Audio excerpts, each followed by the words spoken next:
Hello guys, நான் இன்றைக்கி வந்து எப்படி கார சட்னி வீட்டில் வந்து சமைப்பேன் அப்படின்றது தான் உங்களுக்கு நான் வந்து வீடியோவாக மேக் பண்ணியிருக்கேன்.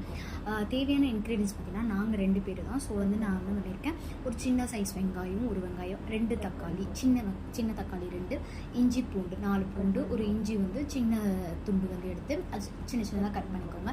அதுக்கப்புறம் உளுத்தம்பருப்பு, கடலைப்பருப்பு, தக்காளி, காஞ்ச மிளகா, என் காரத்துக்கு ஏற்ற மாதிரி நீங்கள் வந்து காஞ்ச மிளகா ஆட் பண்ணிக்கோங்க.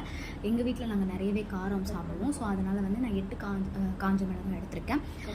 அவ்வளோதான். இதெல்லாம் தேவையான இன்க்ரீடியன்ஸ் எடுத்ததுக்கப்புறம் நீங்கள் என்ன சின்ன சொட்டு புளியும் எடுத்துக்கோங்க. ஒரு சின்ன சைஸ் புளி, ரொம்ப சின்ன சைஸ் தான் எடுத்துக்கோங்க. புளி எடுத்துகிட்டு ஒரு பாத்திரத்தை வச்சு எண்ணெய் ஊற்றிட்டு எண்ணெய் காஞ்சிட்ட பேர் உளுத்தம்பருப்பு, கடலைப்பருப்பு போட்டுக்கோங்க.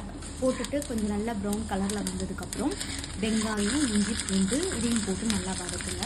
நல்லா வதக்கிட்ட பேர் அதுக்கப்புறம் வந்து புளி, காஞ்ச மிளகாய் போட்டு நல்லா வதக்கிடுங்க. தென் தக்காளி போட்டுருங்க.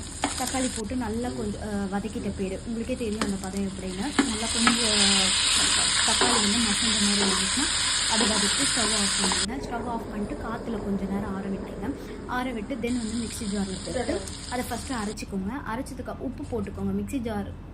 மிக்சியில் போடுறதுக்கு முன்னாடி நீங்கள் உப்பு கொஞ்சம் ஆட் பண்ணிக்கோங்க. உப்பு ஆட் பண்ணிக்கிட்டு அதை ஃபஸ்ட்டு வந்து தண்ணி ஊற்றாமல் அரைங்க. கொஞ்சம் அரைஞ்சிட்டு பேர் அதுக்கப்புறம் தண்ணி ஊற்றி உங்களுக்கு தேவையான அளவுக்கு தண்ணி ஊற்றி அரைச்சிடுங்க. அரைச்சிட்டதுக்கப்புறம் அதுக்கப்புறம் என்ன பண்ணணும், தாளிப்புக்கு என்ன பண்ணணும்னா அதே கடாயிலே வந்து நீங்கள் எண்ணெய், கடுகு, உளுத்தம்பருப்பு, கருவேப்பிலை எல்லாம் போட்டு தாளித்து இதில் வந்து கொட்டிடுவேன்.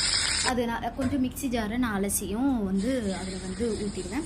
ஸோ இந்த சட்னி கண்டிப்பாக ட்ரை பண்ணுங்கள். இது வீட்டில் நான் ரெகுலராக வீட்டில் செய்கிற கார சட்னி தான். ட்ரை பண்ணிவிட்டு உங்களுக்கு பிடிச்சிருந்தால் லைக் பண்ணுங்கள், கமெண்ட் பண்ணுங்கள். தேங்க்யூ.